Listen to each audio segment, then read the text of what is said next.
Hello, and welcome back to yet another exciting week on the stock market. In this episode, I will walk you through the news, what has happened to my portfolio, and finally, some questions from the audience.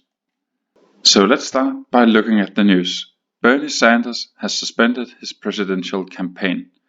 I mean, if you set aside your political view of Bernie Sanders for a moment and simply just focus on it from an investment perspective, then I think that most investors will actually look at this as a positive thing, because Bernie Sanders has a lot of aggressive ideas on how to change the capital market. For instance, how dividend works, how share buyback should be, how to elect a board in a company.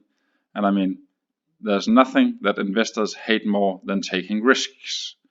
So with Bernie Sanders out of the way and now the choice being between Biden and Donald Trump, then you have definitely removed a lot of uncertainties about how the financial market is going to work going forward.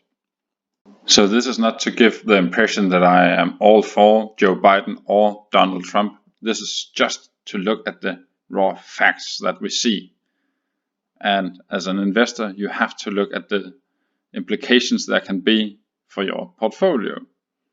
So Bernie Sanders might very well be a really good guy and have a lot of great ideas, but from an investment perspective, there's no doubt that we have now removed a lot of risks. So the second news that I want to highlight is this continued negotiation on the oil price war. It's not that I have forgotten about it for the last 2 weeks, it's simply because there have been so many news that it didn't even make it into my top 3 or top 5.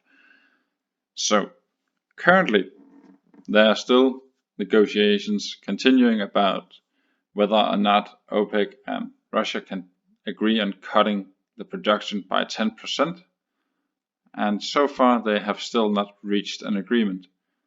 So there's really not much to conclude on yet, but just to highlight that that's also a fact that we really need to be aware of, because it has huge impact on the financial markets. And thirdly, I wanted to highlight that EU seems to agree on a €500 billion relief package, which includes sort of 3 safety nets, one for the workers, one for the companies, and one for the countries. And this is where we really see that EU have learned something from the financial crisis in 2008 and 2009, where they did too little and too late. Now they're doing a lot, and they are doing it much sooner. So really positive news there. So last week I went through the report from the Danish Central Bank, where it said that Denmark will enter a recession.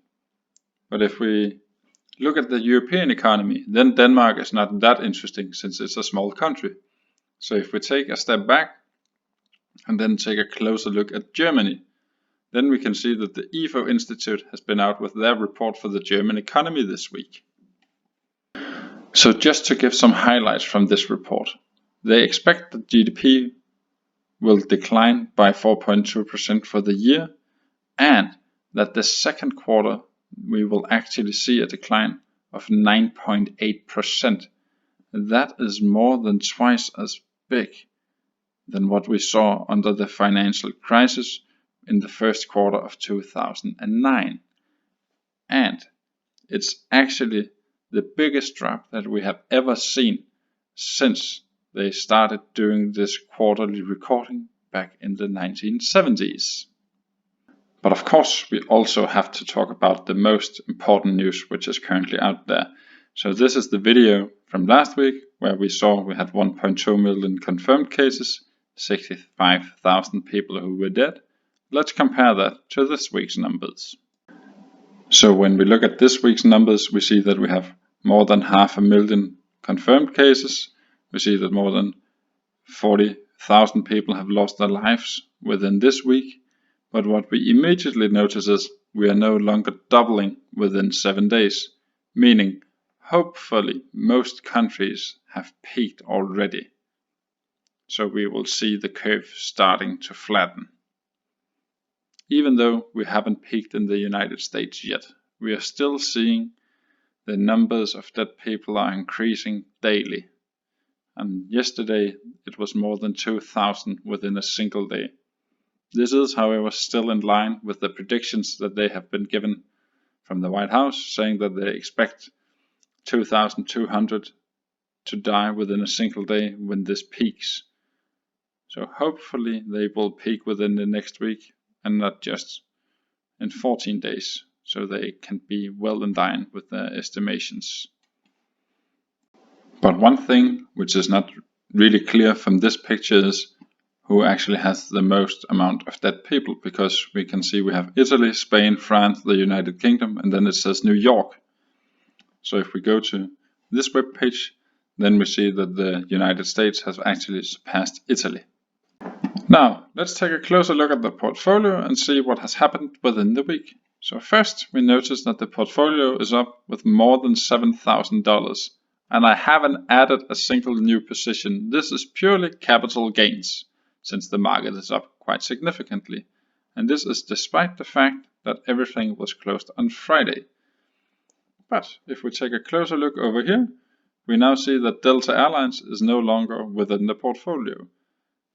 So when I saw that Warren Buffett sold Friday evening after hours, I went in and I walked through the numbers, as I also talked about in the last week's episode, and said that it would most likely lead to a sell for me. And it did. So I went out and I sold it on Monday.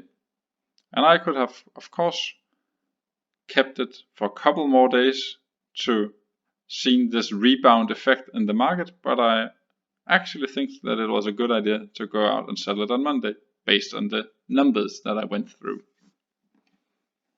So with that sell of Delta Airlines, I realized a loss of more than $600. And that loss is actually bigger than my realized gains so far, because so far my realized gains are only the dividends, which amounts to around $530. And a natural question to ask at this point is, what am I going to do with the money that I have gained from my sell of Delta Airlines? Of course, I plan to reinvest it, but for now I'm still sitting and holding on to some cash, so I have more to deploy in case the market drops more. Let's turn to some questions from the audience. What is a realistic long-term gain from this investment strategy? I think the best way that I can possibly answer this question is to go and do a Google search. So here I have done the Google search of the S&P 500 average return. And why do I think this is the best way to answer the question? Well, here we see that we have 9.8% of average annualized return. And this covers the past 90 years. So I think that is the best way of answering the question. One thing that you need to notice is, of course, this sentence, yet from 1928 to 2016, only 6 years finished with a gain within 5 and 10% according to LPL Financial.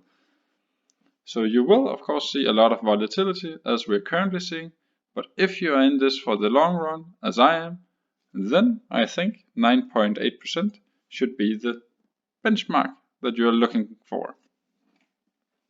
So hopefully that answered the question about how much you should expect in return when you invest in a portfolio similar to the S&P 500.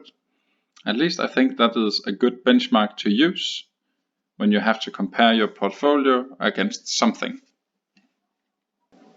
So that was it for yet another exciting week in the stock market. So remember to comment, like and subscribe. And until I see you next Sunday, bye!